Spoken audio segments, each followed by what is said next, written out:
mobile phones with them?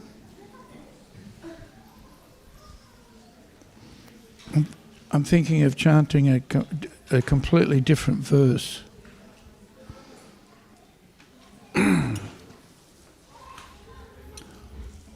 One 3:22.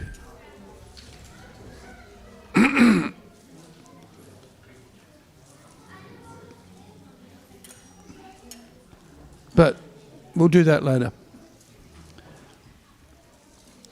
Jaya Radha Madhava Kunja Bihari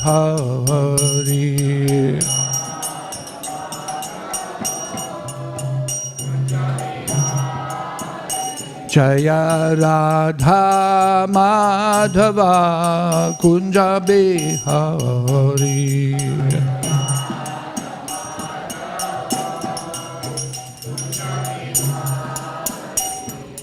Gopi Jana Vallabha Girivara Hari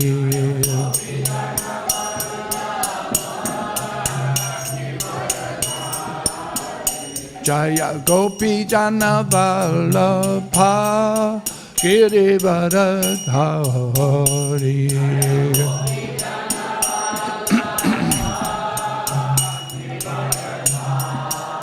Yashoda Nandana Braja Jana Ranjana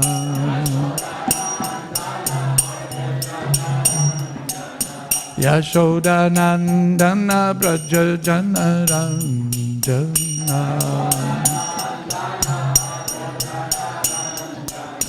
Jamuna Tira Vanachari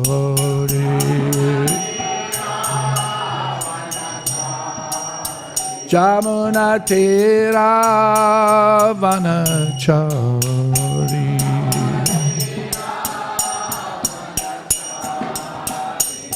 Jaya Radha Madhava Kunja Bihari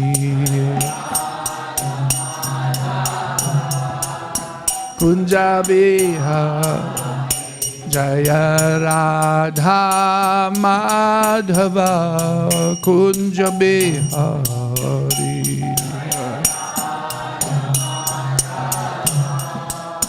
Kunja Bihari Jaya Gopi Jana Vallabha Girivardhari Vallabha Girivardhari Jaya Gopi Jana Vallabha Girivardhari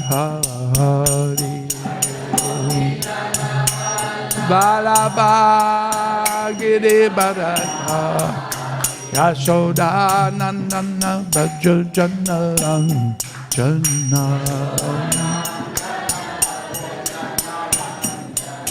Yashoda Nandana Braja Jana Ranjana Jamuna Tira Vanachari Jamuna Tira Vanachari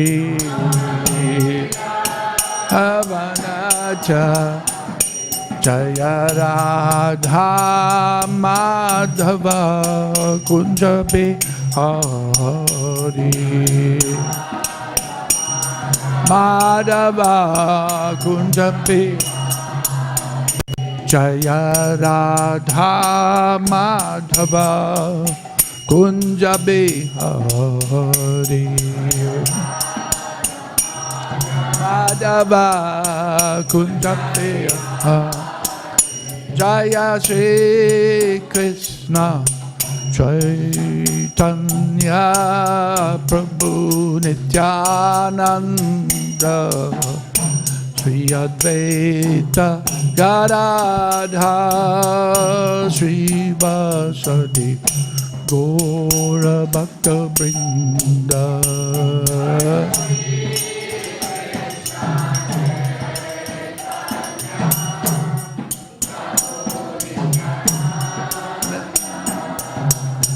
Sri Advaita Gadadhar Srivasadi Gaura Bhakta Hare Krishna Hare Krishna Krishna Krishna Hare Hare Hare Rama Hare Rama Rama Rama Hare Hare Hare Krishna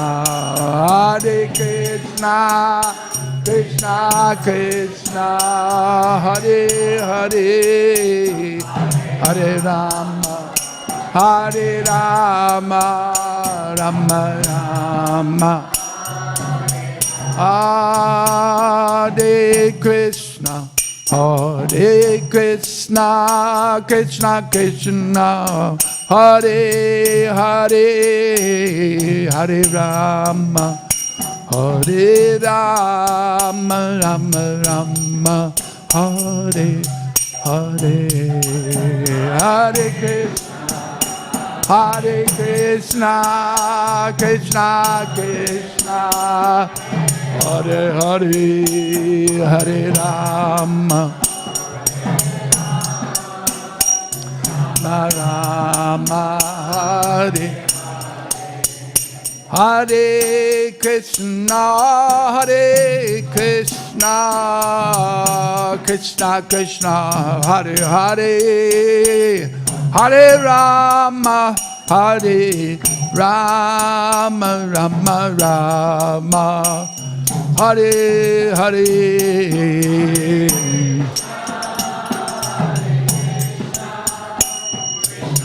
Krishna Hare Hare Hare Rama Rama Rama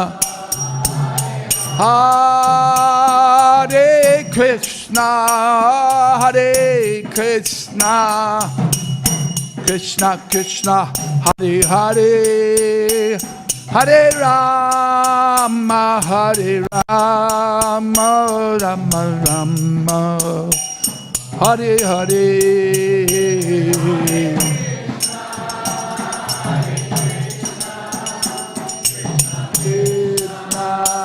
Hare Hare Hare Rama Rama Rama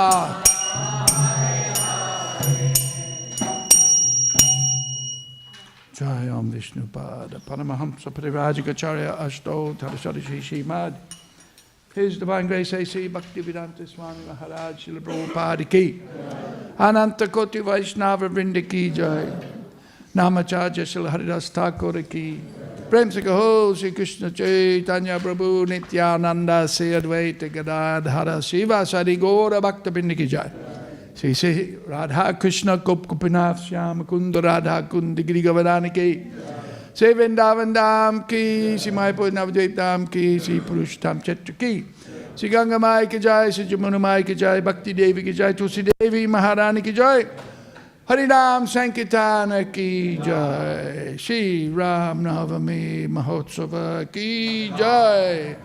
Oh, glories to the assembled devotees. Oh, glories to the assembled devotees. Oh, glories to the assembled devotees.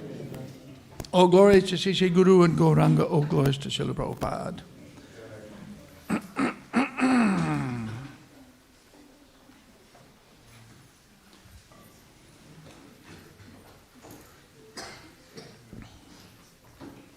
Okay. Normally I would just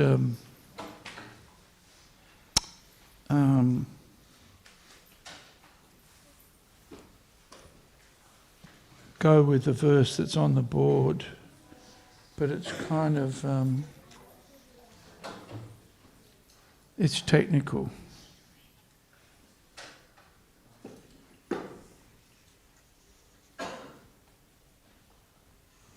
So what I think we'll do is we'll chant first canto, third chapter, text 22.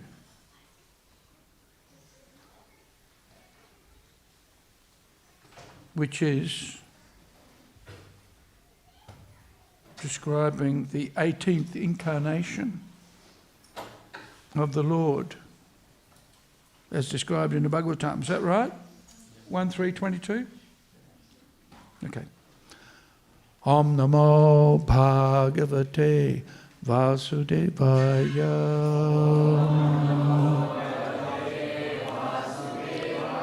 Om Namo Bhagavate Vasudevaya. Om Namo Bhagavate Vasudevaya.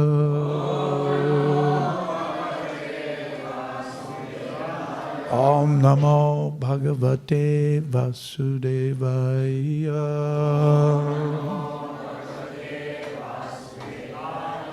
So, reading from Śrīmad Bhāgavatam, Canto 1, Chapter 3, Text 22. Naradevatvam apana Surakarya chikishaya Samudra nigrahadini Chakre virvan Chakre viryanyata param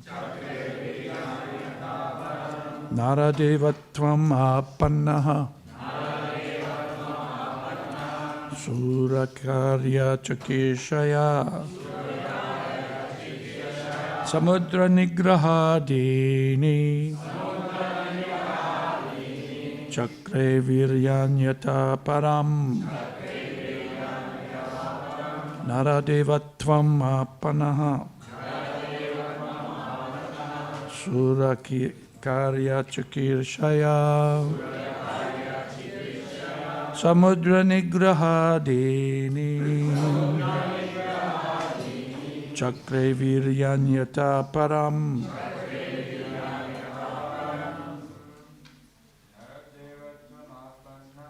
Naradevatvam apanaha Surakarya chakeshaya Samudra nigrahadini Chakre viryanyata param Naradevatvam apanaha Surakarya chakeshaya Samudra nigrahadini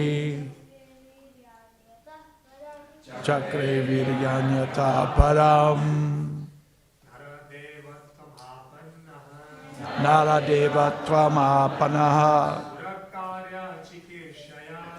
Surakarya chakeshaya Samudra nigrahadini Chakre viryanyata param. Ladies? Naradevatvam apanaha Surakarya chakeshaya Samudra nigrahadini Chakre viryanyata param. Nara, human being. Devatvam, divinity. Apanaha, having assumed the form of. Sura, the demigods. Karya, activities. Chikishaya, for the purpose of performing. Samudra, the Indian Ocean. Nigraha adini, controlling, etc. Chakre, did perform. Viryani, superhuman prowess. Attaha param, thereafter. In the 18th incarnation, the Lord appeared as King Ram in order to perform some pleasing work for the demigods he exhibited superhuman powers by controlling the Indian Ocean and then killing the atheist king Ravana, who was on the other side of the sea. Purport: the personality of Godhead Sri Ram assumed the form of a human being and appeared on the earth for the purpose of doing some pleasing work for the demigods or the administrative personalities to maintain the order of the universe. Sometimes great demons and atheists like Ravana and Hiranyakashipu and many others become very famous due to advancing material civilization by the help of material science and other activities with a spirit of challenging the established order of the Lord. For example, the attempt to fly to other planets by material means is a challenge to the established order. The conditions of each and every planet are different, and different classes of human beings are accommodated there for particular purposes mentioned in the codes of the Lord. But, puffed up by tiny success in material advancement, sometimes the godless materialists challenge the existence of God. Ravana was one of them, and he wanted to depart. And this is an interesting word, or the way that Prabhupada's used this. And he wanted to deport ordinary men to the planet of Indra, heaven, by material means without consideration of the necessary qualifications. He wanted a staircase to be built up directly reaching the heavenly planet so that people might not be required to undergo the routine of pious work necessary to enter that planet. He also wanted to perform other acts against the established rule of the Lord. He even challenged the authority of Sri Ram, the personality of Godhead, and kidnapped his wife Sita. Of course, Lord Ram had come to chastise such atheists, answering the prayer and desire of the demigods. Of course, Lord Ram had come to chastise such atheists, answering the prayer and desire of the demigods. He therefore took up the challenge of Ravana, and the complete activity is the subject matter of the Ramayana. Because Lord Ramchandra was a personality of Godhead, he exhibited superhuman activities which no human being, including the materially advanced Ravana, could perform. Lord Ramchandra prepared a royal road on the Indian Ocean with stones that floated on the water. The modern scientists have done research in the area of weightlessness, but it is not possible to bring in weightlessness anywhere and everywhere. But because weightlessness is the creation of the Lord, by which he can make the gigantic planets fly and float in the air, he made the stones even within this earth to be weightless, and prepared a stone bridge on the sea without any supporting pillar. That is the display of the power of God. Om Jnana Timirandasya Gananjana Salakaya Chakshurun Militam Jena Tasmaya Shri Gurave Namaha Shri Chaitanya Manobishtam Stapitam Jena Bhutale Swayam Rupa Kadamahiyam Tadati Svapadantikam Mukam Karoti Vachalam Pangum Langayate Garim Yat Kripa Tamaham Bande Sri Gurum Dinatarinam.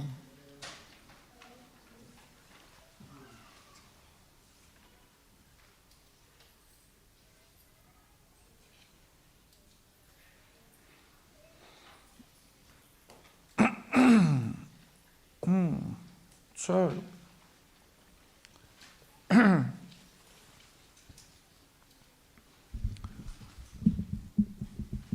why does the Lord appear?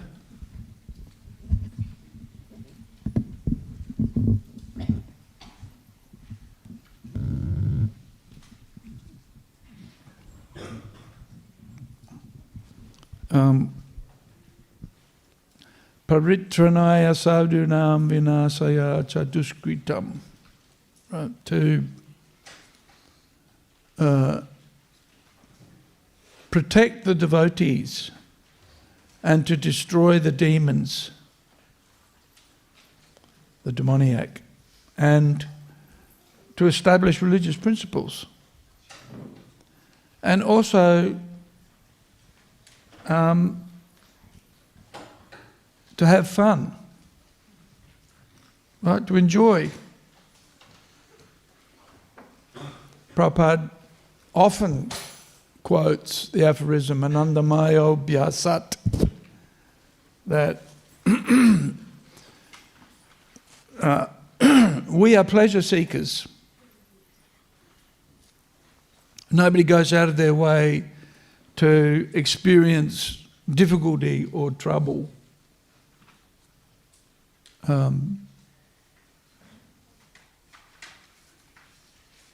Everybody's working in the pursuit of happiness or satisfaction or enjoyment. So, Krishna likes to appear, or Krishna likes to engage in pastimes that are pleasing to the devotees, which is very important here because he's appeared to protect the interests of the devatas, of the demigods. And one of his purposes for appearing as Lord Ram is to protect the saintly, the rishis.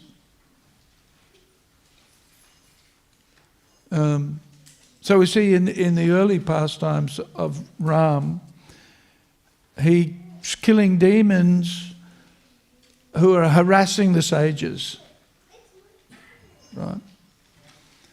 And Krishna gets enjoyment out of seeing the devotees happy. So that's also part of his pleasure.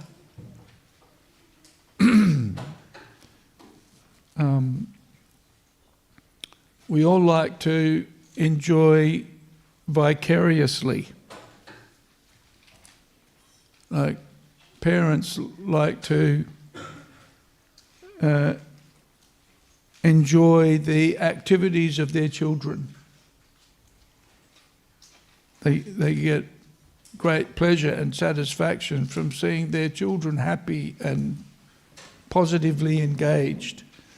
So even though the parents aren't doing anything, they're enjoying the activities of their children and get pleasure and satisfaction from seeing the children happy. So similarly, Krishna enjoys and is happy when the devotees are happy.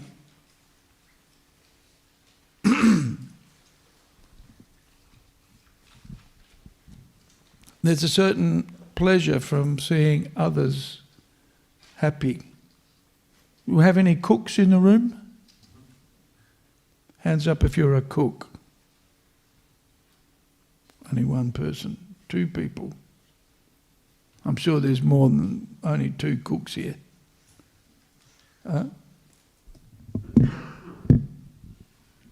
Hands up, mums.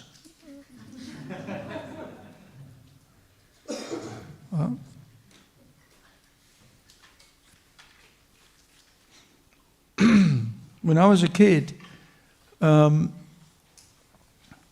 of my greatest enjoyments was to go to my grandma's house, because my grandma was the best cook. Unfortunately, it wasn't prasadam, but anyway, she was still a good cook. And my grandmother got great happiness out of seeing everybody else happy.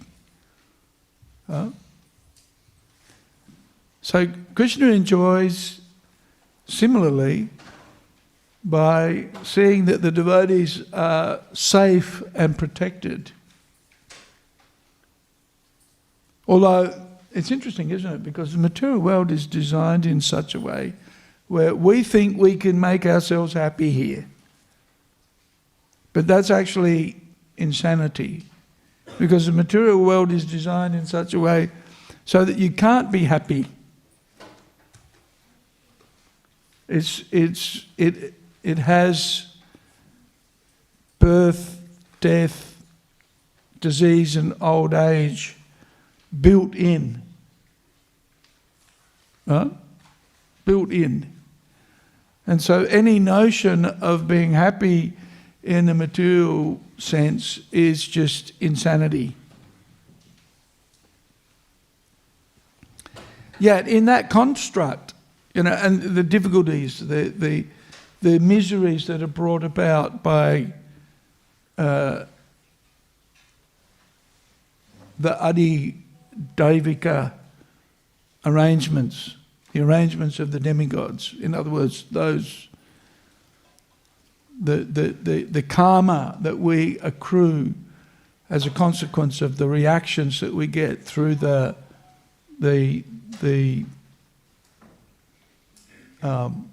droughts and famine and floods, hot, cold, the distress that comes from the material energy effectively, and the distress that comes from other living entities, adibautika, miseries, and the stress that comes from the adhyatmika, the mind and the body. The whole material creation is designed in such a way so that its main purpose is to make us suffer. Yet somehow or other we think we can arrange things in such a way so that we're going to be happy. So in that construct, in that situation, Krishna appears. And in this case, Lord Ram appears in order to protect the interests of the devotees, and especially the rishis and the devatas, the demigods, especially when there are major disturbances, like the disturbances that were created by Ravana and Kumbhakarna and the demons of Lanka, who were acting in competition effectively with Lord Ram. So in that environment, Krishna appears to protect the interests of the devotees.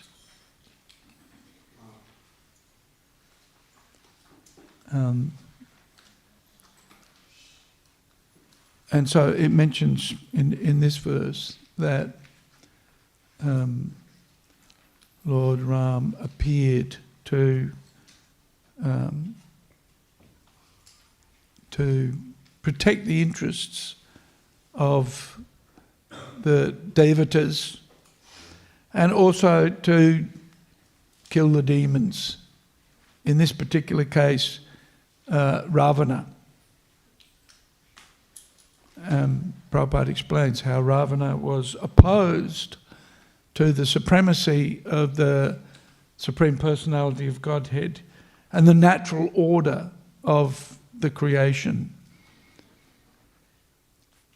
And so wanted to defy the authority and the supremacy of the Lord, and such that he plotted, planned, and this is symbolic of everybody's kind of materialistic mentality. He wanted to take Sita from Ram, in fact kidnap Sita from Ram to enjoy her separately from Ram. And of course that was the downfall of Ravana.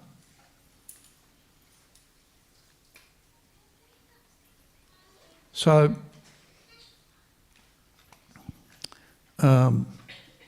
Krishna appears to protect the devotees, to destroy the demons, and to enjoy, to have fun. And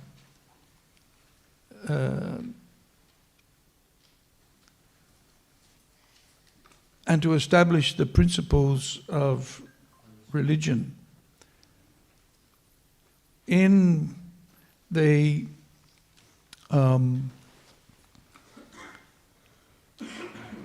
Vishnu Tattva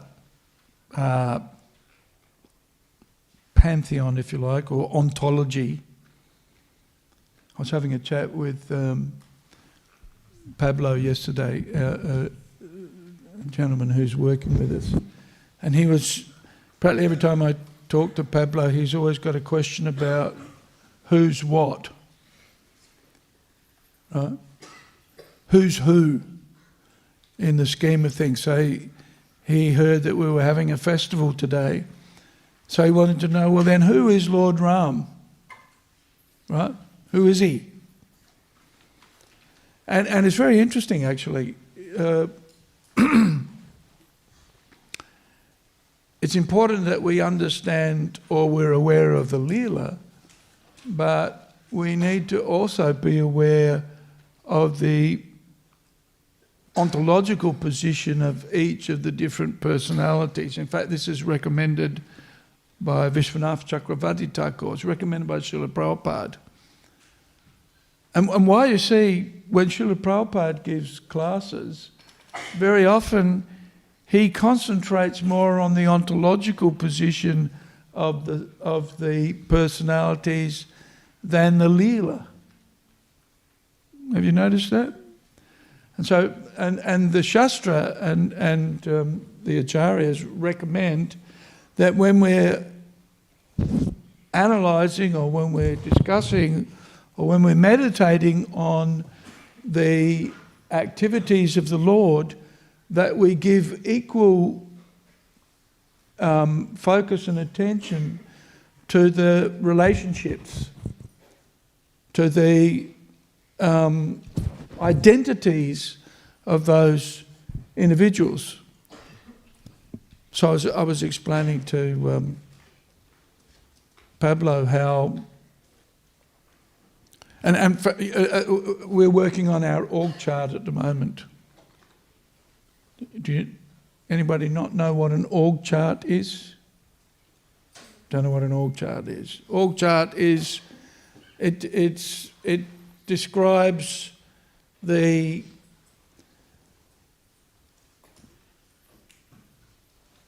structure of your organisation, who's in charge, who's a deputy, who's a manager of a department in our organisation, who's a member of the executive, who's the president, who's the secretary, who's the treasurer, who's the head pujari, who's the kitchen manager, right?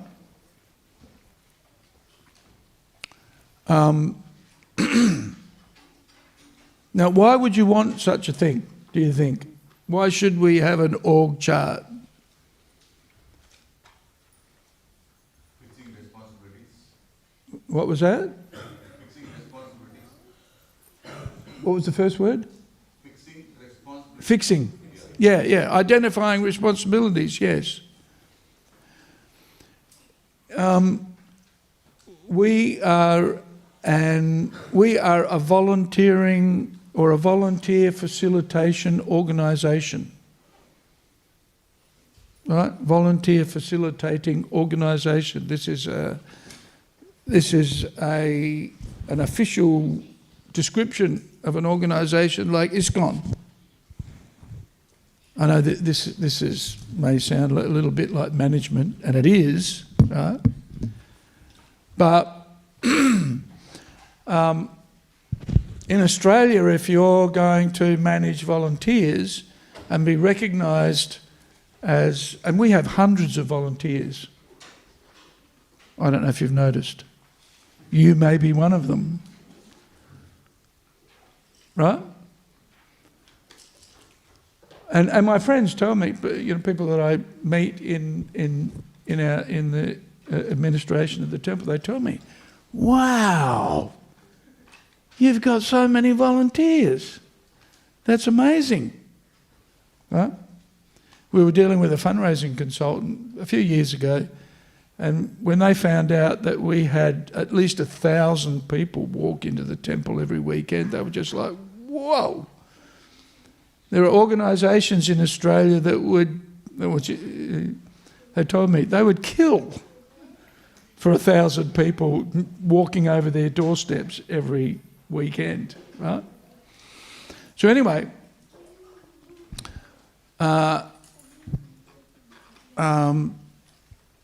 having an organisational chart enables volunteers, when they join your organisation, to know who's in charge and who am I working with, who am I responsible to, who am I accountable to.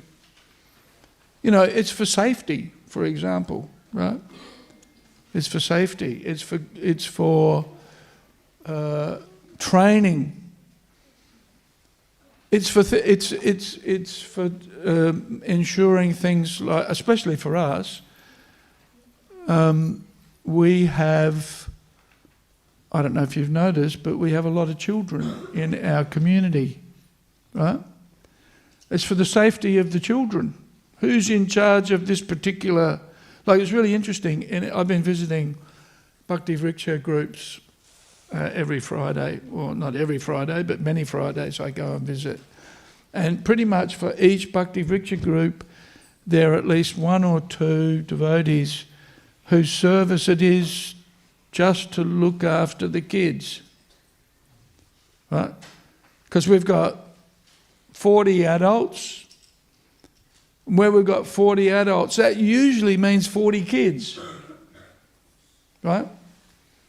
Traditional Indian families usually work out to be mum and dad and 2 replacements, right? That's the usual formula. That's my experience anyway. So, making sure that everybody's properly trained in child protection, that volunteers are accredited or certainly have had a check, which is the least we can do to protect the children. What to speak of protecting people who are engaged in the organisation. So there's an org chart. It says here's who's in charge, who's assisting, here's the departments. So Pablo said to me, getting back to the topic, we need an org chart to work out who's who in the Vishnu pantheon, right? We need to know. We need to know, because then we know relationships. And the first topic of the Vedas is Sambandha, which talks about relationships. Who's who, right? So it's appropriate for us to know who's who, because that then helps us understand the why of what they're doing, right? So that when Krishna appears, Krishna's like, well, Krishna is Krishna. Krishna is God. He's the source of everything, right? Anadya Govinda, Sarva Karana Karanam, right? Ishvaraha Parama Krishna, Satchit Ananda Vigraha, Anadya Govinda, Sarva Karana Karanam, right? So, who is Lord Ramchandra in relationship to Krishna? And what is he doing? Why is he doing what he's doing?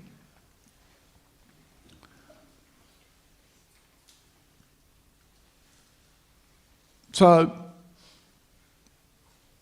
Prabhupada often describes how Krishna, according to the setting according to the circumstance. And interestingly, according to Krishna's desires, but also according to the desires of his devotees. He appears and performs different activities, different pastimes, appropriate to that setting. And Prabhupada gives the example of an actor, a dramatic actor.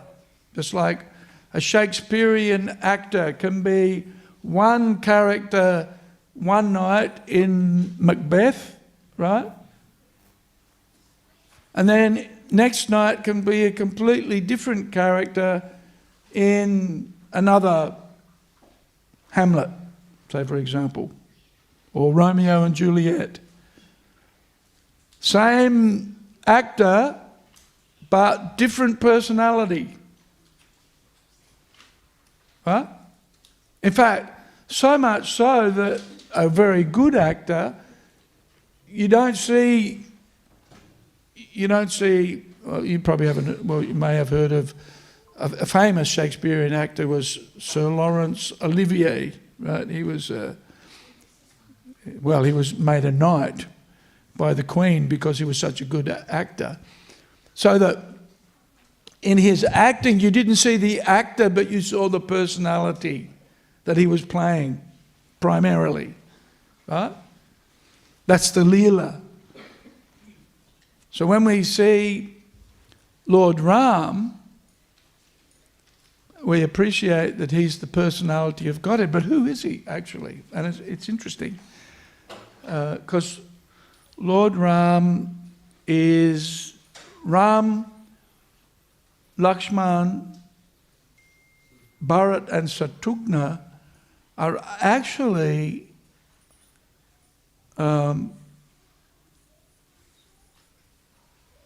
expansions, and that's, there's a concept, right?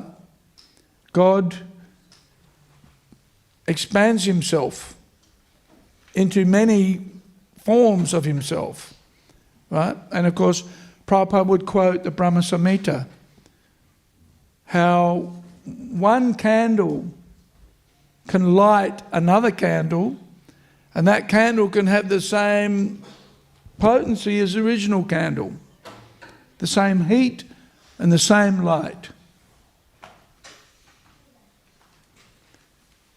As an example, to explain how God expands himself into another person, but is different. Same, but different. And this is kind of our philosophy, Achintya Bheda Abheda Tattva, that we are simultaneously one with, but different from God, because he's the source. Prabhupada often gives the example of the sunshine, right? When we say the sun is in the room, we mean the sun is shining in the room, especially in my office at 5 o'clock at night.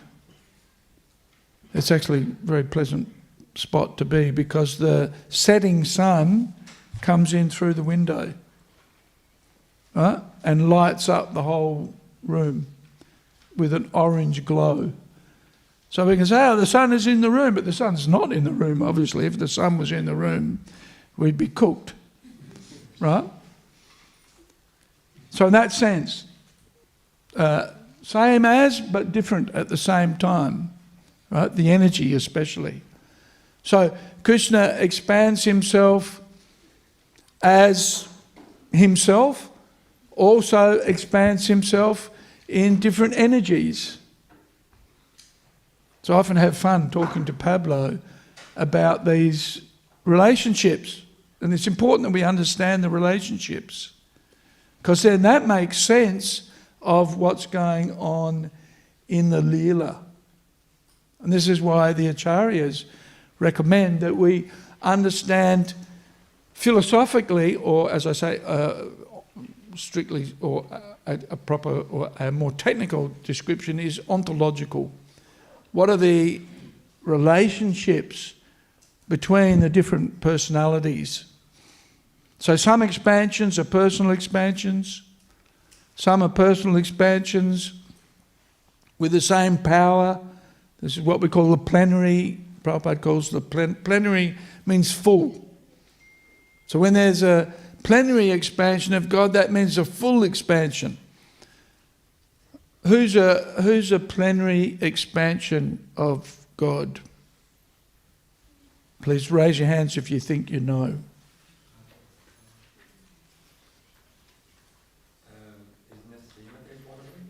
Sorry? Who? Nrsimhadev. Yes, well, yes, yeah, I guess so. Not sure if he's a plenary expansion, but Krishna. Krishna.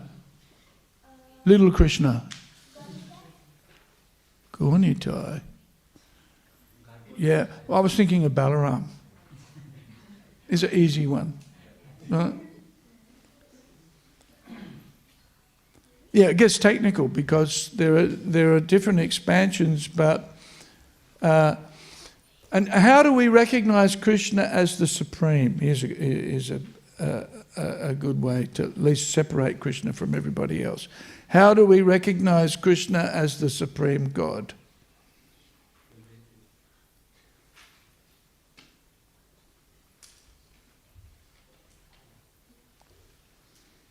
How many characteristics of Krishna separate him from all of the other manifestations? 4. Good. Krishna? What's the first one?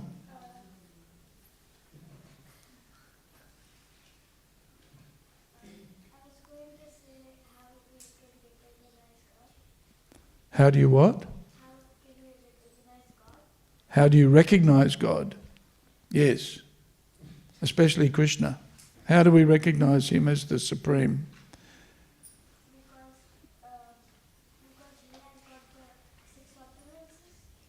He's got what? He's got the 6 opulences. What did he say? 6 He does have that, but what are the 4 characteristics that set him apart from all of the other gods? What's the first one? Huh? Sweetness, madhurya. Yes, what else? Sweet pastimes. What else? What's the first characteristic? Plays a flute. Very, very sweetly to attract everybody. What else? Beauty, Tilak. No. I've got tilak on.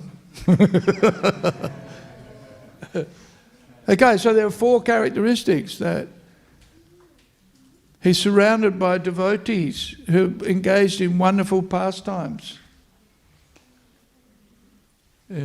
Krishna is unique in that he has 4 characteristics that are described by Rupa Goswami in the Bhakti Rasamrita Sindhu. So it's interesting. Lord Ram is an expansion of an expansion of an expansion, right? We have Lord Balaram is the immediate expansion of Krishna. And then from Lord Balaram comes Sankarshan, and from Sankarshan comes the first quadruple expansion, right? That's Vasudeva, Sankarshan, second Sankarshan, Pradyumna and Aniruddha, right? And Vasudeva is pure consciousness, is the embodiment of pure consciousness. Sankarshan is the embodiment of the attractive feature or the notion of gravity, which is kind of what keeps us together.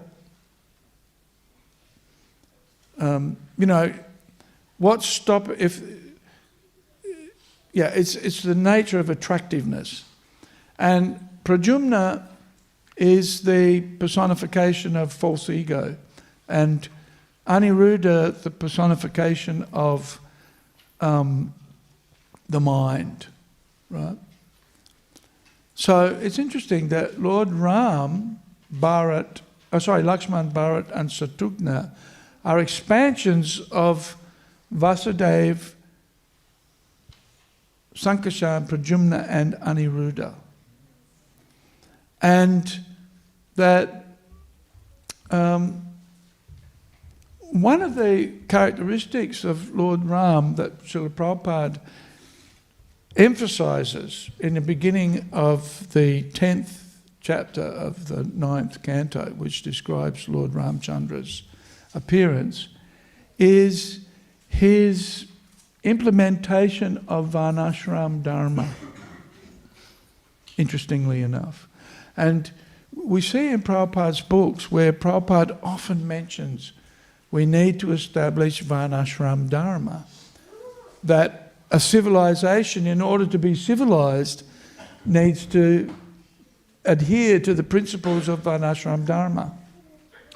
And Varnashram Dharma is a systematic structuring of society, which is the purpose of the ruling kings, right, of the rulers, of the administrators, is to create a civilized society where people can be utilizing their human form not just to pursue animalistic propensities, eating, sleeping, mating and defending, but rather structuring and ordering society so that they can become devotees effectively, right? And becoming a devotee means purification of consciousness, purification of identity, purification of awareness. Look, I was talking to Jamuna Sundari before, and she was telling me how her son was a bit spaced out. She said he's living in his own world, which is what most kids are living in it, you know. Well, we're all living in our own world, actually, most of the time, right? And very often that state of being is ignorance, right? You can kind of come up to the kid and, well, anybody home? They're like, just spaced out, right? And that's the state of being for most people. They're only engaging in activities that are related to eating, sleeping, mating and defending. And that's how we think we get our pleasure. But it's very interesting that Lord Ram appears as the righteous king to establish Dharma.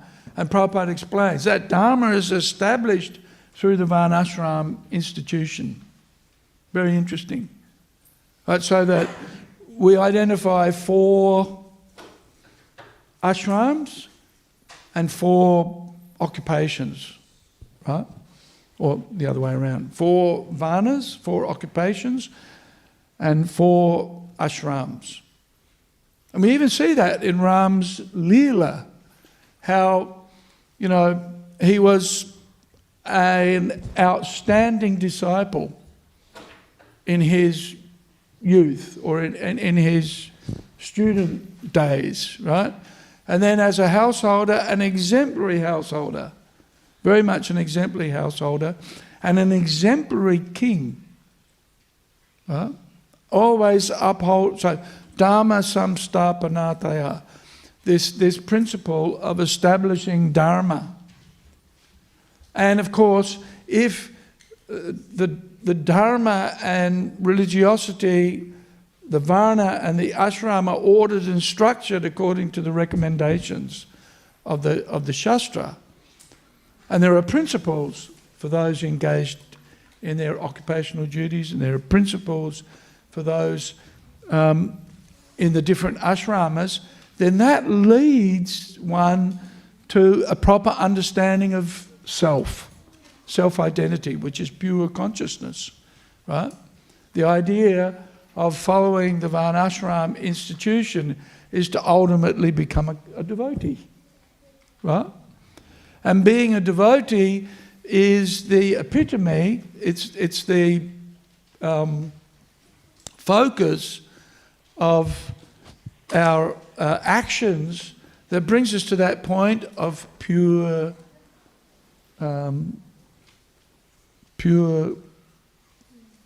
purity, ultimately. And that purity is manifest in understanding our spiritual identity, which is what we're all trying to achieve, right? Is that right?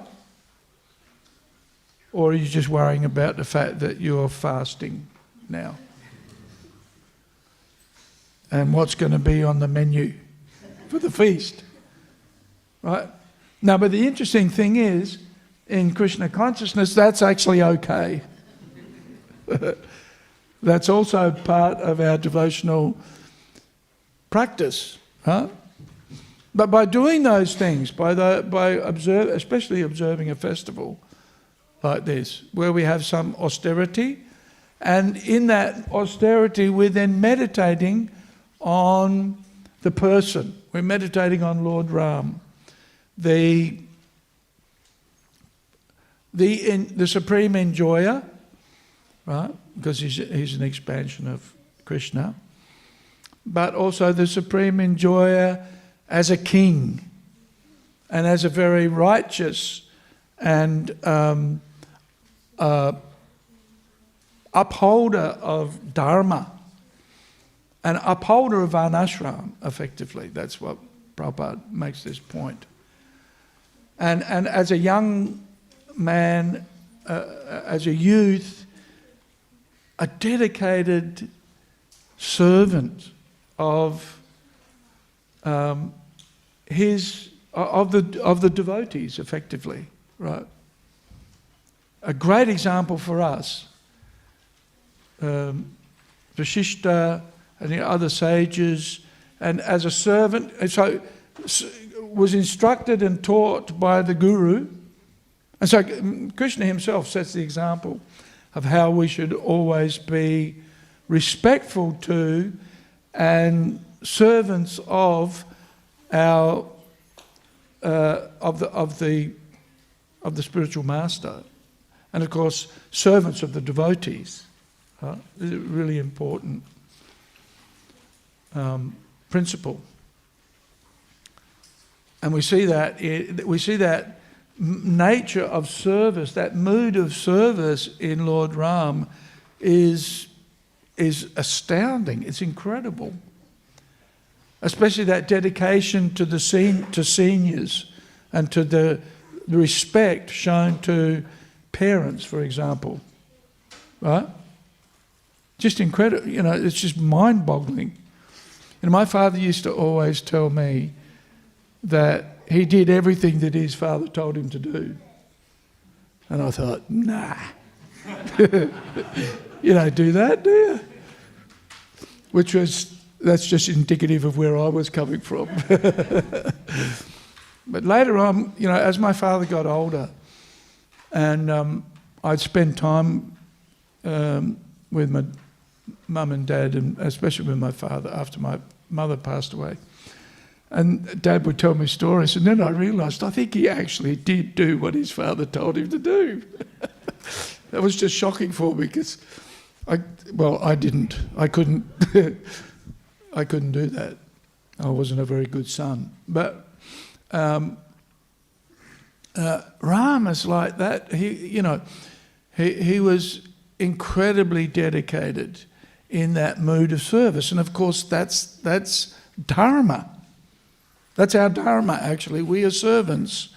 And of course, if we want to be effective as devotees, then we need to be dedicated to the service of our Guru. And, we see when Ram was exiled to the forest, he didn't complain. Whereas, my dad told me to go to the forest in that setting. So I would have said, what are you talking about? Why are you so henpecked? Right? Why are you being bossed around by your wife? Unreasonably, right? If we were to step back a little bit and we look at the circumstance, we'd say, that's just not fair. Right? Is that right? That's what people say. That's just not fair. But because Ram was so dedicated as a servant and dedicated to his father, and not only to his father, also to his mother, and of course he had more than one mother, if that's what she wanted, and if that's what his father wanted, that's what he did. Isn't that incredible? That's just such an inspiration when you think about it. So that principle of service is exemplified, personified in the character of Ram. Not only of Ram, of Lakshman, Bharat, Shatrughna.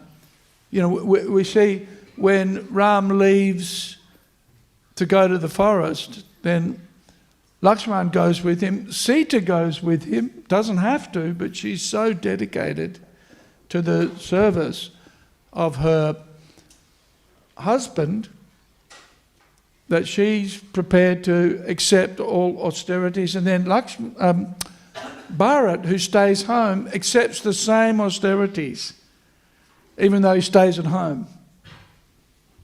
And there's a description of how his hair's all matted and he's eating barley cooked in the cow's urine,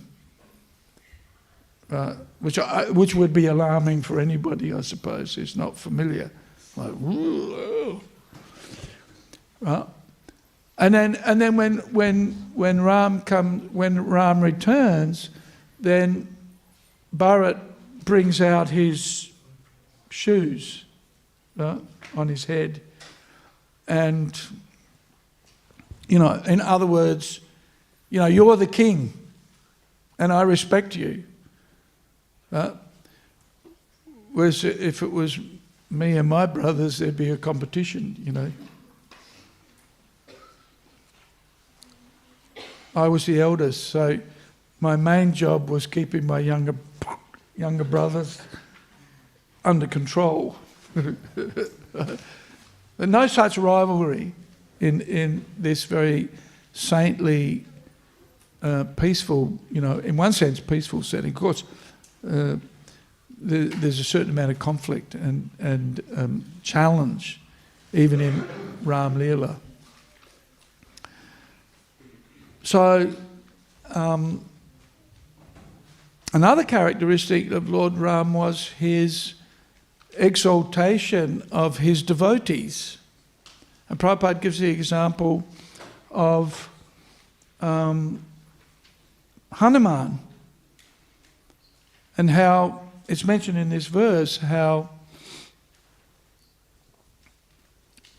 Ram wanted to travel to Lanka,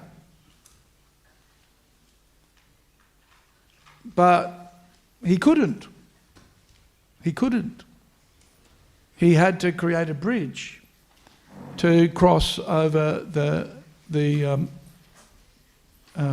ocean, the Samudra. And it's interesting because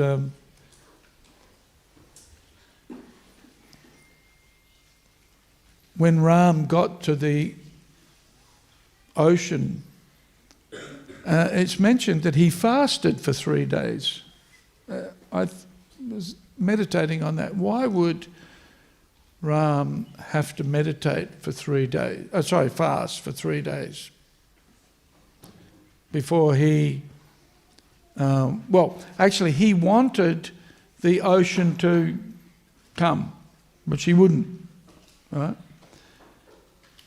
I guess, and that's probably why he was angry, right? Because if you fasted for 3 days, you'd be pretty, right? So, but why would he do that? Because he's the Supreme Personality of Godhead. He doesn't have to fast. But again, in that mood of setting an example, of showing others how to behave, right? Interesting, when he was in the forest, then he didn't have a chance to shave, so he had matted locks. Imagine not what you would look like if you hadn't shaved for 13 years. Woo, you'd be pretty awesome. Right? You know, you see sometimes these Naga Babas, and they got huge, big hairdos, right? Actually, the other day in Kyneton, I saw some, looked like they were hippies, but, well, from the hippie era, right? But they're obviously now in their 60s or 70s, like me. Right? And this guy had a big dreadlocks.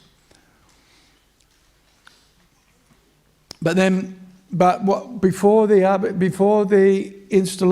coronation, what did he do? What did he do? What did Lord Ram do? And Bharat and Lakshman,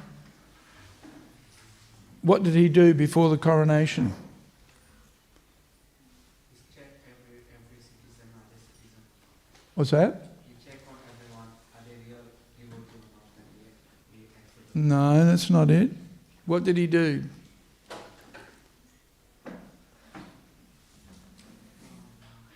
He shaved up. Pretty simple. Shaved up. Yeah. Set a good example of, for sacrifice, for yajna, for the abhishek, we make sure that for a festival, what do? What's the first thing we do?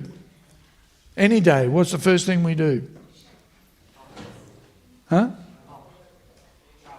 Have a shower. Yeah, clean your teeth, have a shower.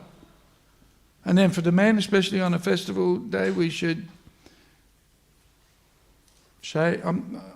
This next thing I'm going to do after giving class is go and see Arjun Shaka or Manmohan, whoever's available, and shave up. Right? Cleanliness, in other words. Lord Ram set such a good personal example. And of course, all of these things are ultimately meant, especially for us, to help purify the consciousness, help us, and this is Lord Ram's focus, was to lead the citizenry so that eventually everybody becomes a devotee. That's the purpose of Varnashram. And of course, in the process of doing that, also emphasize the importance of the seniors, importance of the devotees. So he demonstrated in crossing the ocean his prowess, right? His potency. He made the ocean so hot that the fish and the denizens of the sea were feeling the heat.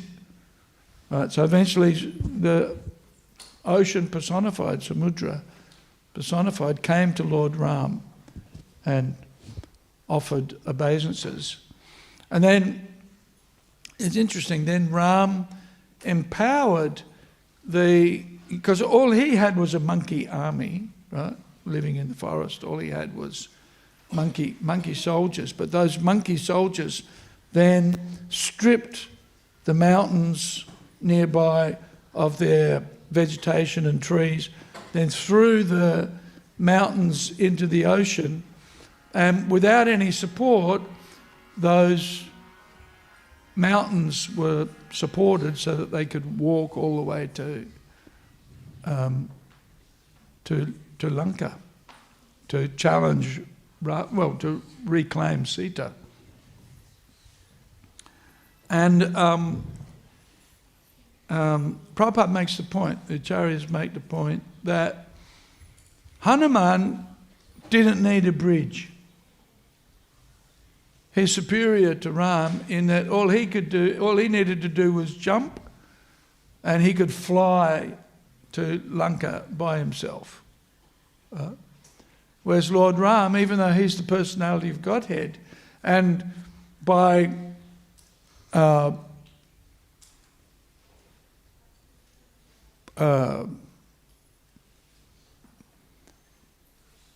wonderful, by showing his prowess, he was able to build a bridge with the help of his monkey soldiers that didn't require any support. In other words, he made the mountains weightless by his divine powers. Still, he was glorifying Hanuman as superior to him.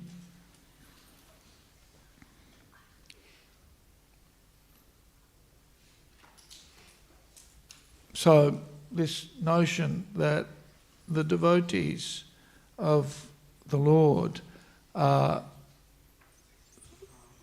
superior in one sense to the Lord himself is manifest in the, yasya prasadat bhagavat prasado yasya prasada nagati katopi, that we get Krishna's mercy by the mercy of the devotees. By Krishna's mercy we get the mercy of the devotees, and by the mercy of the devotees we get Krishna. So this emphasis on the superiority or the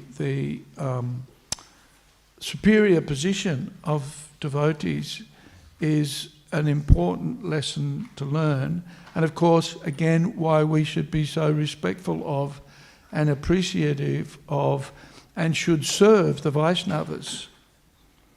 Because by the mercy of the Vaishnavas we get an opportunity to know Krishna, know the process actually of bhakti.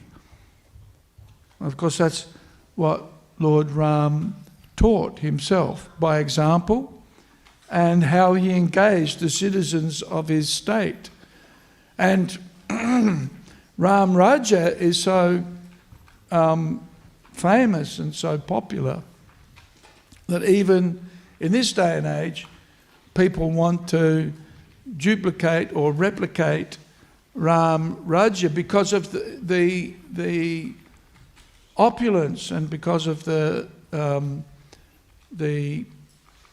atmosphere and the self-preservation, the self-realization that was available for the residents of Ram Rajya. So there's the respect for the devotees, there's service to the devotees, and there's as a consequence of that service, then the prosperity and the advancement of consciousness that comes from living in that environment that's so beneficial and so attractive, and why even to this day Lord Ram is so revered in society, especially in India. Why Ram is remembered and why he's honoured and even served to this day.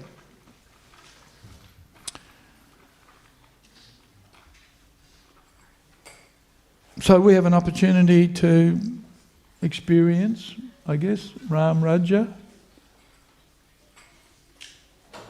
by chanting Hare Krishna.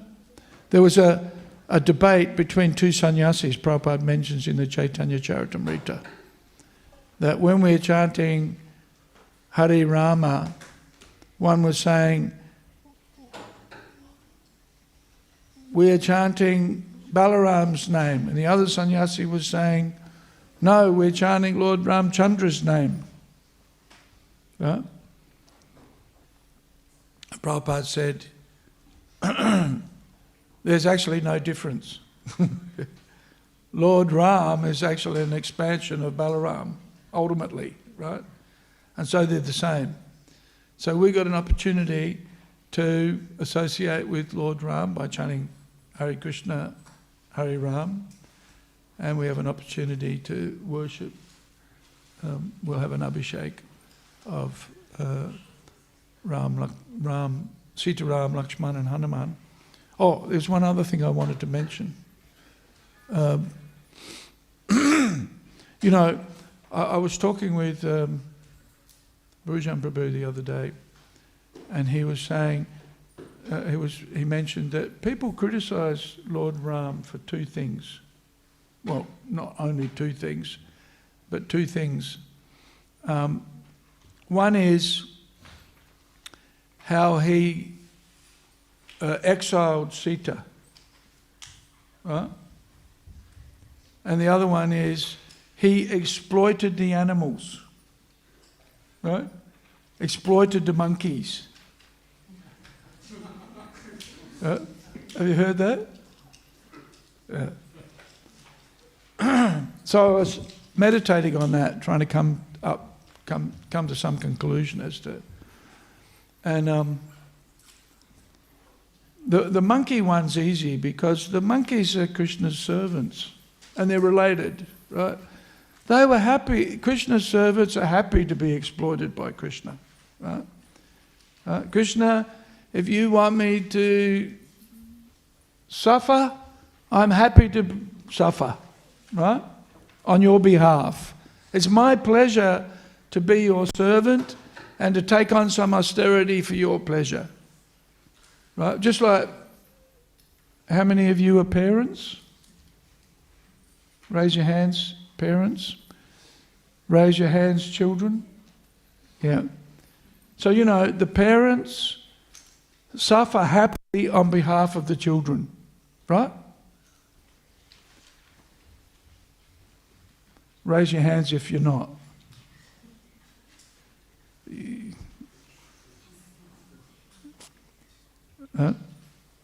Parents take on a lot of austerity. And what about kids? Do the kids take on austerity for the parents? Yes. Yep. Got a immediate agreement. Right? So what a sacrifice. Right? Parents sacrifice happily for their children. There's some concerned looks on some parents' faces here. They're not sure. There is a point in a parent's career where they think, what am I doing this for? But still they do it because they know, ultimately, especially if they're devotees, they know this is for my purification. Right? This is my service to my Guru. This is my service to Radha Vallabha. This is my service to Gaunitai. Right? And it makes for a wholesome, healthy community of devotees. Right? And by doing so, we're all purified. Right? So there will always be challenges. And so the monkeys, they didn't complain, you know, why are you exploiting us? They were happy. Right? They were happy to march on the bridge to Lanka proclaiming Ram's glories. And, you know, we're going to go and kill Ravana. They were having fun, actually. They weren't being exploited. That's their natural position. And the same with Sita. Sita was so dedicated to serving, right? And it's interesting, Prabhupada says in purport I was reading yesterday, he says, Vedic culture produces chaste and faithful women. Right? Chaste and faithful women who will sacrifice anything for the service of their husband. Right? And is serving husbands fun all the time? Please raise your hands, ladies, if serving your husband is fun all the time. No hands coming up. It's a sacrifice. And vice versa. The husband also has to serve. It's not, I'm the boss and you just do what I tell you to do. Right? Usually, who's the boss? Right? It's a partnership. It's always a partnership. Effectively. Ultimately, to be successful. Right? So, Sita wasn't feeling... Okay, and it's interesting, Prabhupada says there's another lesson that we can learn from Ramchandra's pastimes. Very interesting. And that is the misery of householder life. Would you believe? Huh? The pain and the anguish and the suffering that comes from attachment. Very interesting lesson to learn, right? But Sita was not feeling, she was feeling separation. They were feeling separation. And Prabhupada makes a point that this is indicative of the personal relationships and the personality of God, that He's not impersonal, right? Which is commonly promulgated and propagated in some religious circles, that God is impersonal. But rather, no, He's not impersonal.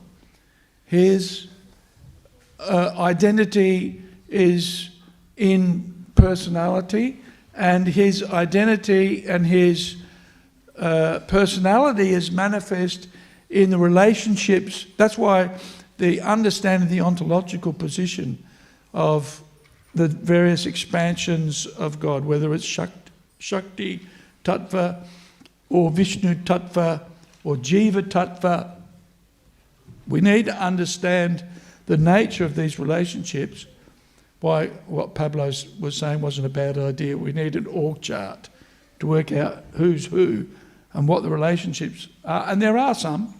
There's that chart that I think they've got in the shop, which shows Goloka and all of the different levels of existence in all of the planetary systems, from the topmost in the spiritual world down to the earthly and even lower into the hellish planets. The nature of these relationships is important to understand, and it leads us to understand the nature of the relationships between Krishna and his devotees, Krishna and his own expansions, Krishna and the devotees. And we see especially Krishna and Ram and Sita. We see Sita, the internal pleasure potency of the Lord, always dedicated to his service. Even in the difficult situation where Ram, as the Dharma Rajya, wanted to demonstrate to the community, to the citizens of Ayodhya, the importance of chastity and the importance of faithfulness, especially in the relationship between husband and wife. So when Ram was basically spying on the citizens, right? And he heard one householder chastising his wife who had gone off with another man. And he was saying, I don't, and he was criticising his wife. He said, I don't want to be criticised and behave like Lord Ram, who's accepted his wife after she's gone off with another man. Right? Pretty heavy stuff. But why did Ram do that? Was to set an example. He's so dedicated to setting the proper example. And Sita was so dedicated to serving her husband, she understood the principle that he wanted to demonstrate, and so therefore accepted the service of being exiled. Of course, it broke her heart and it broke Ram's heart too, right? It was incredibly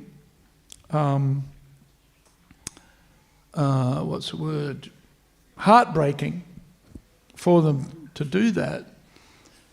But Ram's mission, that establishment of Dharma, was such an intrinsic part of his character and personality that he had to set the right example. And because Sita was thoroughly dedicated to Ram's service and to his mission, she accepted it. And of course taught, as Prabhupada says, one of the lessons that we can learn from the pastimes of Sita Ram especially, is the nature of attachment, right? Material attachment, and how it causes suffering, ultimately, anxiety or lamentation, I think is the... Now, for Krishna, separation, for Sita and Ram, that separation is part of the spiritual experience.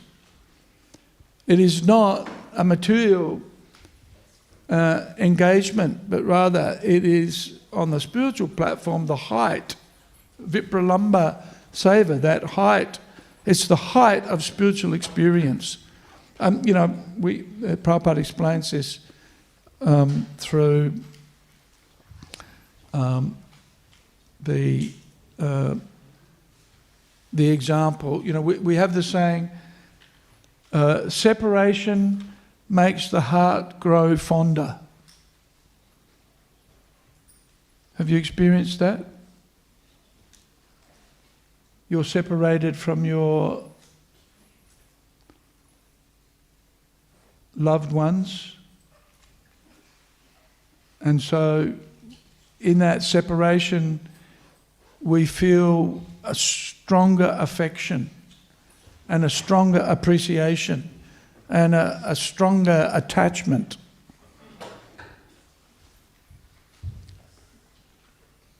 And so that then deepens our feelings of love and affection for those who are not present.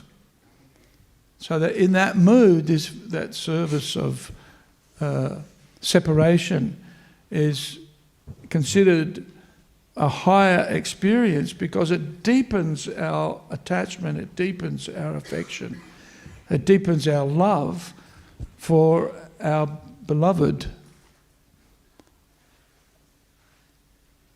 So,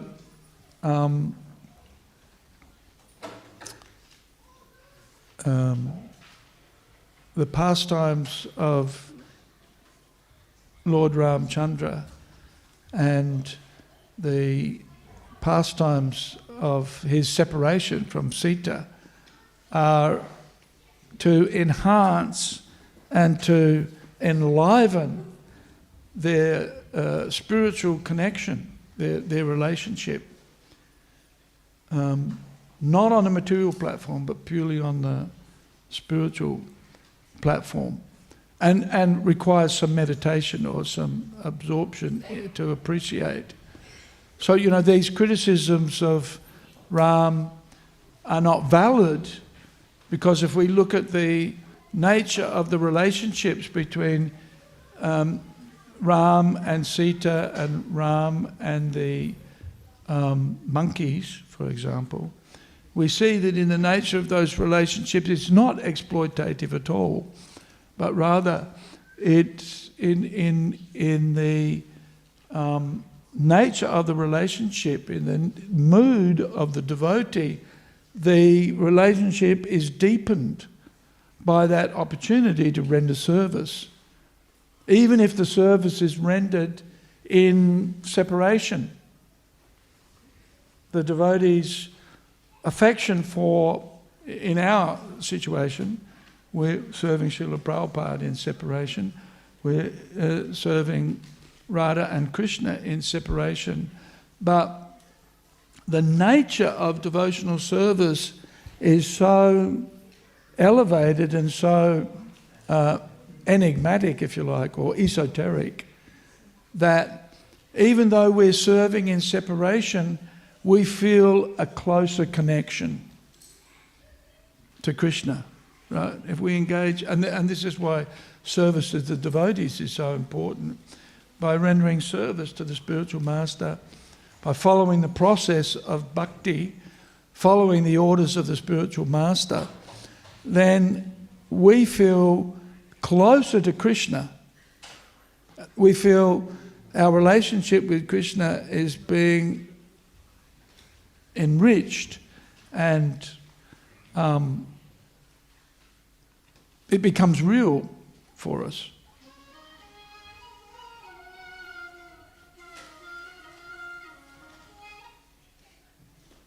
Confirmed. Yeah. So, some of the characteristics of Lord Ramchandra's pastimes can be puzzling, right? And that's why people criticize. Oh, he's exploiting the monkeys. Or why did he treat Sita so badly? But that's only looking at it from a very external, shallow perspective. One has to look at the nature of these relationships, understanding the connections, and appreciating the Leela in the context of these relationships and how those relationships are deepened by that rendering of service. So today is an opportunity for us to meditate on the pastimes of Lord Ram, chant Hare Krishna, Hare Ram, and get a deeper appreciation for the nature of spiritual relationships, and especially of Lord Ram and his dedication, effectively, to his guru, to his seniors, to establishing Dharma.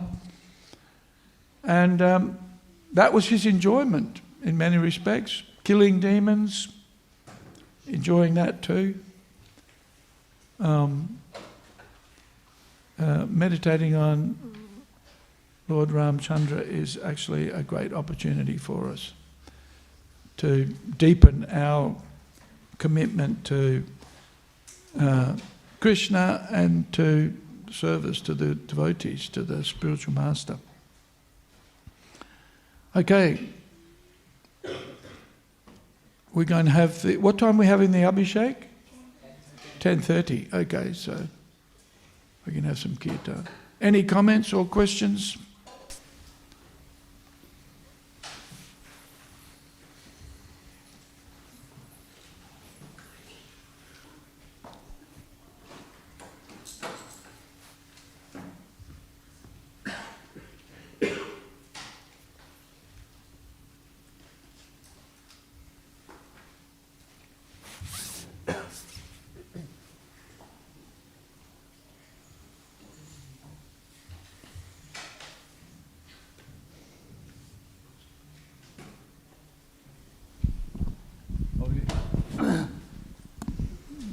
Can you also talk a little bit about the dealings, relationship between Lord Ram and Hanuman?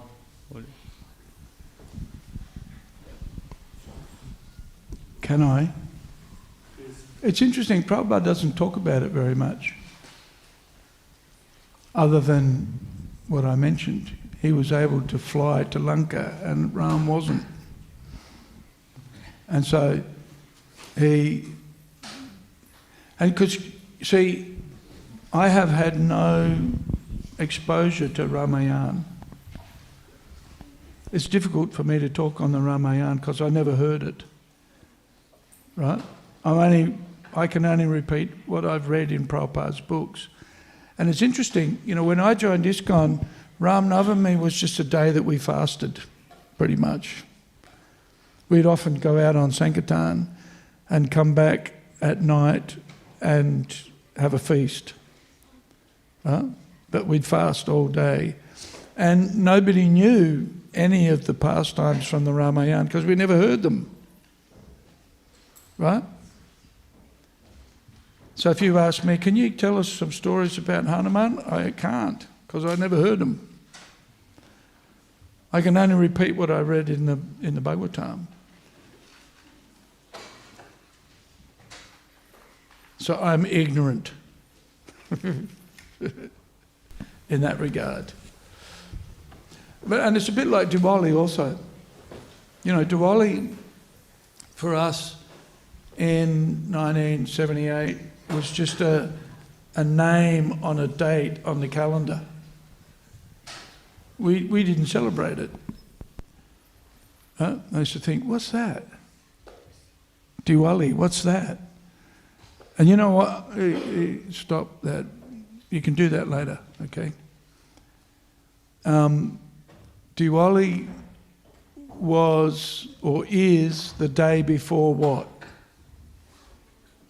What's Diwali before?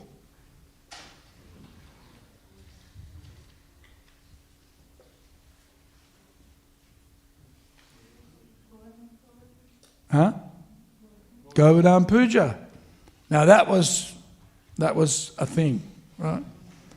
Govardhan Puja was a real thing. We would, in fact, I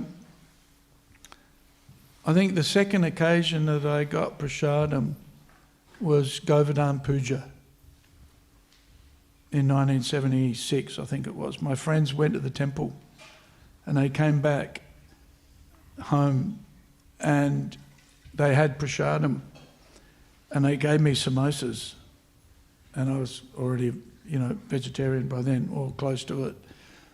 And I ate those samosas and I thought, wow, that is far out. Because then they gave me gulab jamuns and I spat them out. I got, what's that? So it's interesting that in ISKCON in the early days, Ram Navami was just a day that you fasted, right? And Diwali was just a name on a date, and we didn't do anything effectively.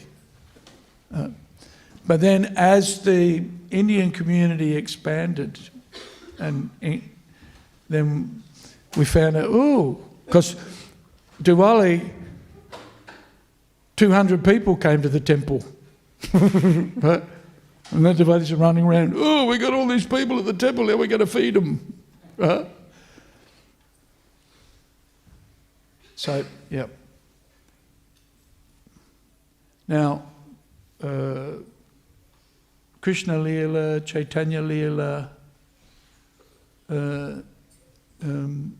and this is really, it's interesting, in ISKCON temples or in Gaudiya temples effectively, who do we worship? We have Gaurnitai, we have Radha Krishna, we have Jagannath, Balaram, Subhadra. And there's only a couple of places, 3 or 4 places in the world where Prabhupada actually installed Sita Ram Lakshman Hanuman. Right? And where's that? Where's the most famous temple where Prabhupada installed Sita Ram Lakshman Hanuman? Juhu, yes, Juhu. Who's been to ISKCON Juhu? What did you think? What were your impressions of ISKCON Juhu? Huh? Opulence. Yeah, opulence. What else?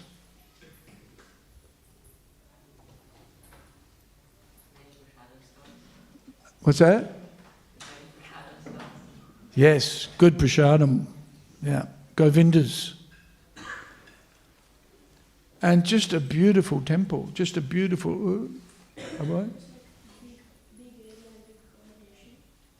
Big. Lot of, Prabhupada created a hotel. Yeah. Yes, beautiful temple. And beautiful deity worship, right? When I go to Juhu, I feel like I'm in Melbourne. Would you believe? Or I just feel at home. You can roll out of bed and practically speaking, you're in Mongolati. It's amazing. But, so the emphasis in ISKCON is pretty much, it's the Gaudiya emphasis. And so we find that the worship of Sitaram, Lakshman, Hanuman is replaced, if you like, by the focus on Gaur Nitai because of the Sankirtan mission, right? And Radha Krishna in the middle, because by engaging in Sankirtan, we are eligible to enter into Radha Krishna Leela, right? And Jagannath, Balaram, Subhadra, because they're that mood of separation. Right? Lord Chaitanya worshipping Jagannath, Balaram and Subhadra in that mood of separation is that special connection and that special intimate meditation that's encouraged by Lord Chaitanya effectively, right? So, but we on the special, on the appearance day of Lord Nrsingadev, of Ram, Varaha, who's the other one? Trivikram, we celebrate those days with remembrance, basically. And for those of us who didn't grow up in India, it's all out of the pages of the Bhagavatam. Right?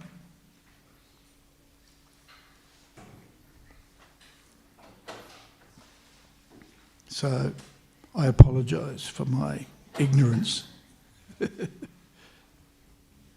Anything else? Any other reflections, thoughts?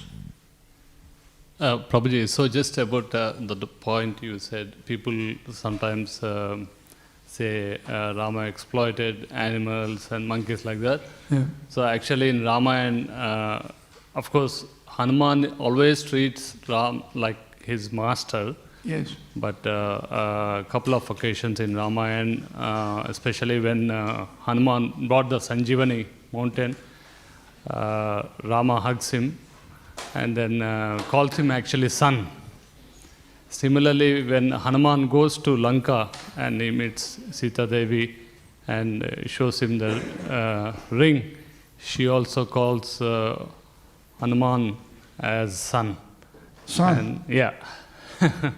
So, and then also it is said in Hanuman Chalisa, it is said, Ashta Siddhi Navanitike Data Asavardhina Janaki Mata. So, Janaki, Mother Sita is so happy with Hanuman that she actually gave him the Ashta Siddhi and Navanidhis as a blessing. So, it's said that like that. Yeah. Special. Yeah. Huh? Special devotee. Yeah. And that's that mood of service that makes him stand out as such a wonderful devotee, and so therefore empowered by Ram.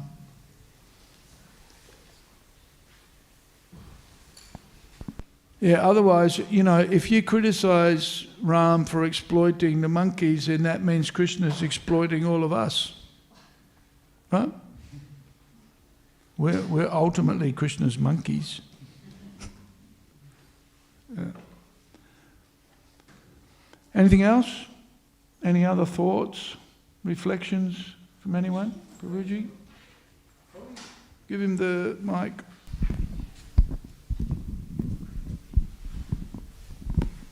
Hare Krishna Prabhu.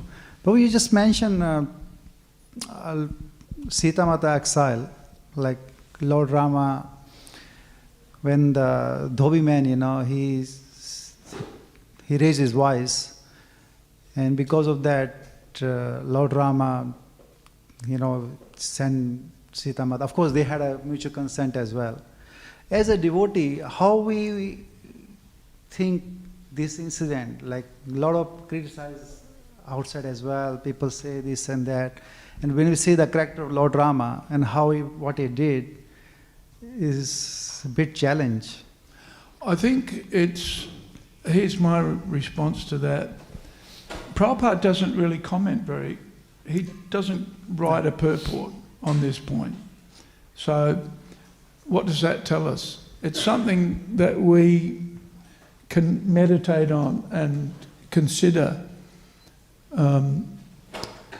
It's what happened, right? And there's a lesson in it, I think, and that is, at least for me anyway, is that Lord Ram's character is deeply absorbed in establishing Dharma, right? Religiosity. He's unique for that characteristic. And so, and yet we know from the pastime that both Ram and Sita were inseparable because because that's who they are, right? And so Sita entered into the earth after feelings of deep separation from Ram, and then Ram performed Yajna for 13,000 years or something, right? Wasn't it, after her disappearance? So we see the stoic, do you know what I mean by stoic? That perseverant, determined character of a Dharma Rajya. But we also see his deep affection for Sita at the same time as well. So and why Prabhupada says at the beginning, he says, the pastimes of Sita and Ram are to teach us the nature of attachment and the suffering that it produces. Now what do? We just need to meditate on that, think about that, right?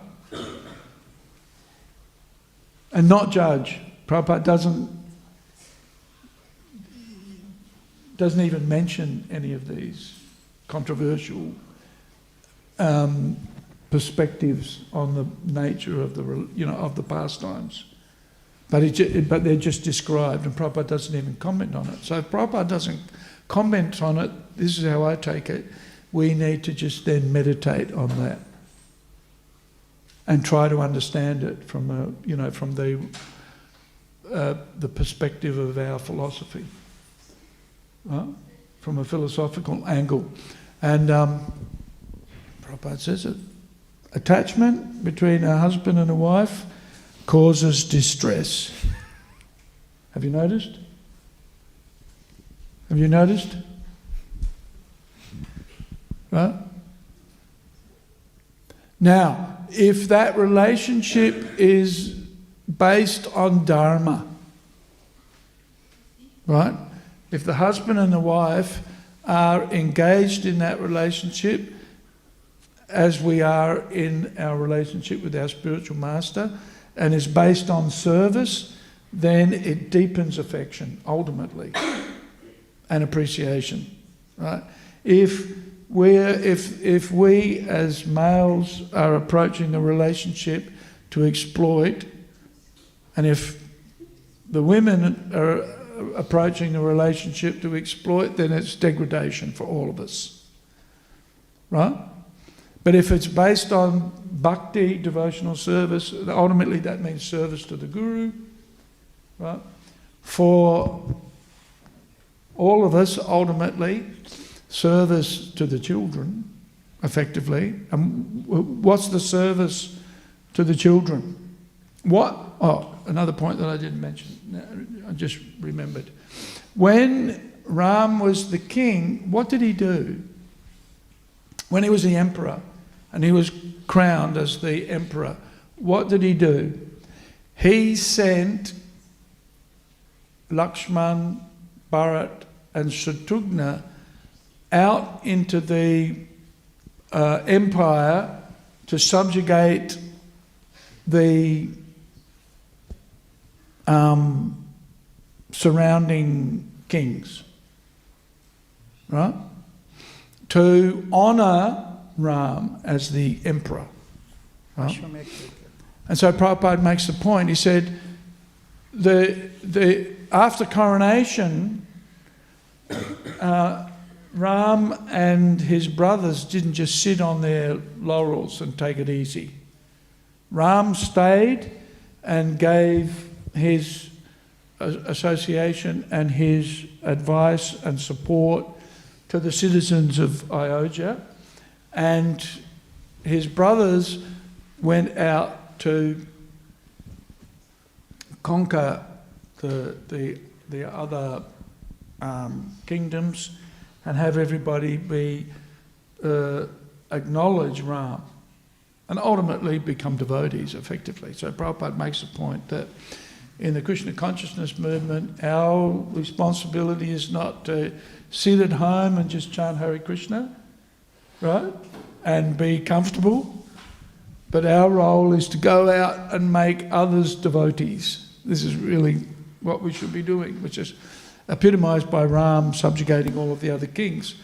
And again establishing Dharma, right, and so ultimately the establishment of Dharma within the kingdom is to do what? Make devotees, right? If following the Varnashram principles, the principles of Sanatana Dharma. So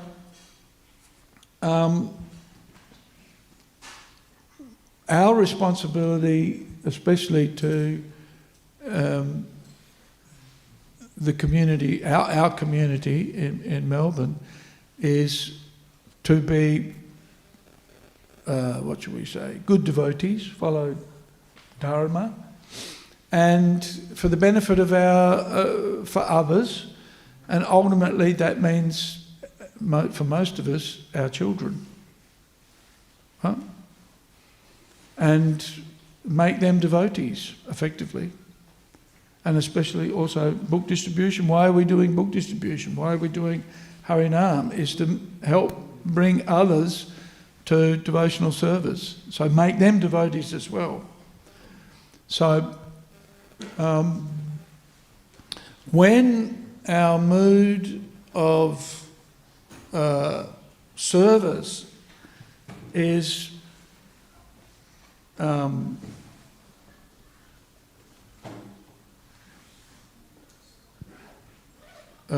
established in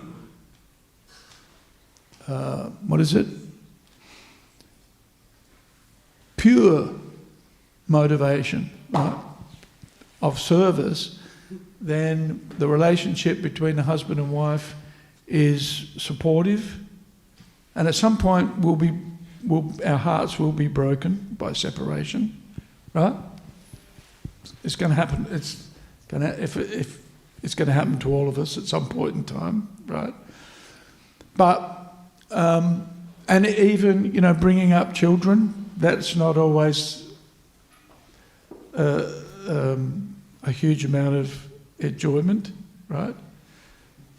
We have our challenges, but if we approach all of that with the right mood, with the right mentality, and with a certain degree of detachment, because that's what the pain of material existence teaches us, then our spiritual advancement is assured, right?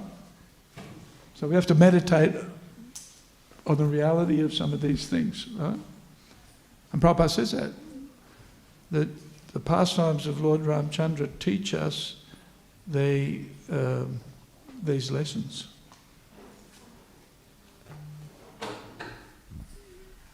You'll fall in love, but you'll be broken-hearted.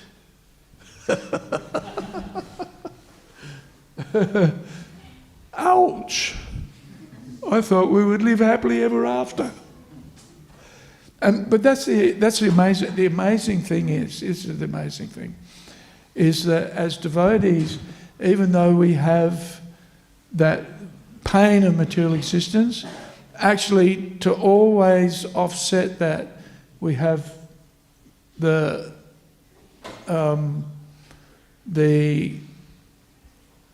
amrita of the namamrita, right? We always have the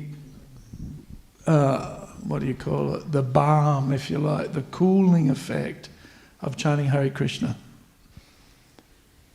So when we chant Hare Krishna, the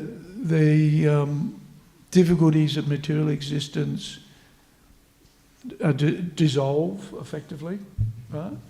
And our affection for bhakti, our affection for the devotees, right, deepens and deepens and deepens, and it just becomes more relishable. Right? The pain of material existence doesn't go away, right? Material life is always going to be some form of difficulty. But if we keep chanting Hare Krishna and if we keep serving, and that we serve in that mood of pure motivation, a desire just to serve, then we find that our satisfaction and our happiness actually increases. That's odd, isn't it? I don't know if you've noticed that. If we serve in that mood of not wanting anything for ourselves, but just wanting pleasure for Krishna and Krishna's devotees, then somehow or another our pleasure increases.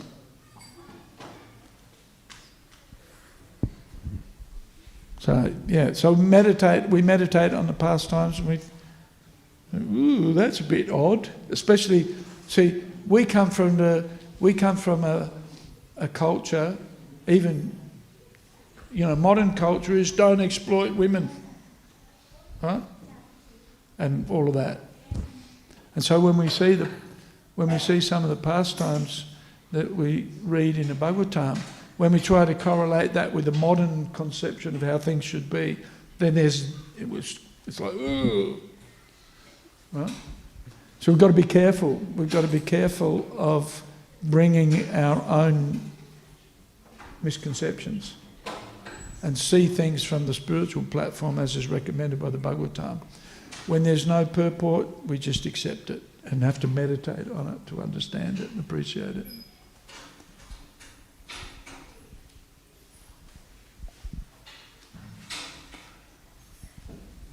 Okay. We've got half an hour to Abhishek. Kancharaj Śrīmad Bhāgavatam ki jai, Srila Prabhupada ki jai, Gaura Bhakta Vrinda ki jai, Sri Ram Navami ki jai, Sita Ram Lakshman Hanuman Prabhu ki jai.